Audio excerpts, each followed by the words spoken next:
गुजरात राज्य के एक व्यक्ति जिसका नाम युवराज सिंह है, उन्होंने पत्रकार परिषद के माध्यम से बयान दिया है कि गुजरात राज्य के ऊर्जा विभाग की जेटको कंपनीज में ग्रेड 1 स्तर की भर्ती प्रक्रिया में जेटको के तत्कालीन प्रभारी महाप्रबंधक और अन्य अधिकारियों और AGVKS के साथ मिलकर मिलीभगत में भर्ती को लेकर कथित रूप से अनियमितताओं का आरोप लगाया गया है। उन्होंने अपने सार्वजनिक बयान में उन्होंने बिना किसी तथ्यात्मक सबूत के हमारे संघ पर मिलीभगत या भ्रष्टाचार का झूठा आरोप लगाया है और सरकार कर्मचारियों और उम्मीदवारों को गुमराह करने वाला बयान दिया है, जिसको लेकर अखिल गुजरात विद्युत कामदार संघ युवराज सिंह द्वारा संघ पर लगाए गए सभी आरोप निराधार है। ये सभी आरोप ब्लैकमेलिंग जैसे दुर्भावनापूर्ण इरादे से लगाए गए हैं, जिसको लेकर सूरत कलेक्टर को ज्ञापन दिया गया।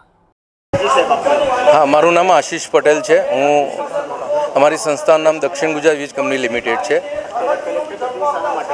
अत्यारे अमे कलेक्टर कचेरी अमरा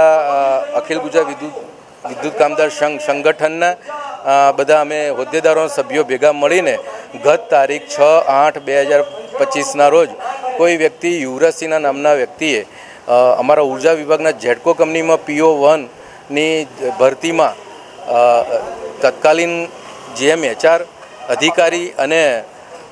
आजीविका यूनियन भेगा मळीने गैररीति आचरी है एवो प्रेस कॉन्फ्रन्स में एमने आक्षेप कर्यो छे, जे खरेखर तद्दन खोटो अने पायाविहोणो छे अने जेने अमारा कर्मचारी अने अमारा संगठन अमे तद्दन एने उखाड़ी नाखीए छे। एना विरोधमां आजे माननीय श्री कलेक्टर साहेबश्रीने अमारी दिलनी आ रजूआत अमारा कर्मचारीओनी जे मागणी के जे अमारी पर अमारा अधिकारीओ अमारा ऊर्जा विभाग पर जो आवा तत्वों द्वारा खोटा आक्षेपो करवामां आवी रहेला छे, एना विरोधने एमनी पर फरियाद पर कोई एक्शन सरकार ले एवी अमे मागणी साथे आज आवेदनपत्र आपवा आवेला छीए।